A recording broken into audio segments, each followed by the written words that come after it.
નમસ્કાર. ગલિયામાં એસએસએ તરફથી આપવામાં આવેલી જુદી જુદી યોજનાઓની જાણકારી અમારા સ્ટાફના અલગ અલગ શિક્ષકો દ્વારા રજૂ કરવામાં આવશે, જે આગળ જણાવ્યા પ્રમાણે હશે. Thank you.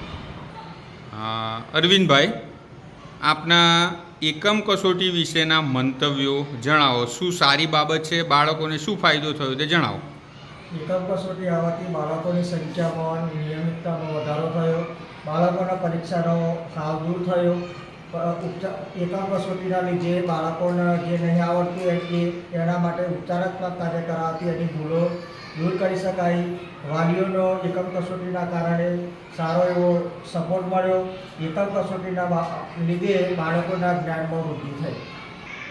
હા બેન શ્રી, આપના સર્વ શિક્ષા અભિયાન તરફથી જૂન 2024માં મળેલા સાહિત્ય વિશે થોડુંક જણાવો.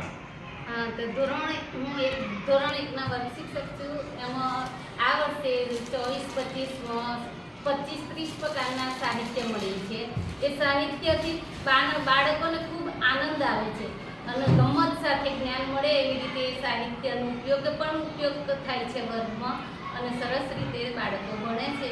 અને ગમતના સાધનો છે, સંગીતના સાધનો છે, બાળકોને રમતમાં પણ ખૂબ આનંદ મળે છે. બેન શ્રી, આપના જ્ઞાનકુંજ પ્રોજેક્ટ વિશેના મંતવ્યો જણાવો. જ્ઞાનકુંજ પ્રોજેક્ટ અમારી પ્રાથમિક શાળા મેઘલિયામાં ચાલે છે. એની અંદર આ ટીવીમાં જે આખી દુનિયામાં જે દેખી શકાતું ના પુસ્તકની અંદર જ્ઞાન નથી હોતું, એટલું આ જ્ઞાનકુંજ પ્રોજેક્ટમાં અમે પ્રત્યક્ષીકરણ દ્વારા બતાવી શકીએ છીએ.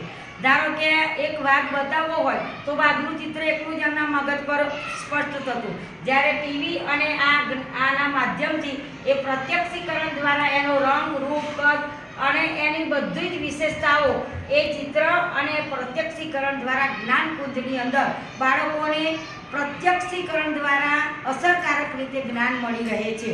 જ્ઞાનકુંજ પ્રોજેક્ટ આ પ્રાથમિક શાળામાં આવે છે ત્યારથી બાળકોમાં જે વિકાસ થવો જોઈએ માનસિક રીતે, શારીરિક રીતે, એ કમ્પ્લીટ રીતે પ્રત્યક્ષીકરણ દ્વારા બાળકો અનુકરણ રીતે પણ કરી શકે છે. ધોરણ 4 થી 8માં મહીસાગર જ્ઞાનગંગા વિશેના આપના મંતવ્યો રજૂ કરો. અત્રેના મહીસાગર જિલ્લામાં ધોરણ 4 થી 8માં ચાલુ વર્ષે મહીસાગર જ્ઞાનગંગાના પુસ્તકો આપવામાં આવે છે.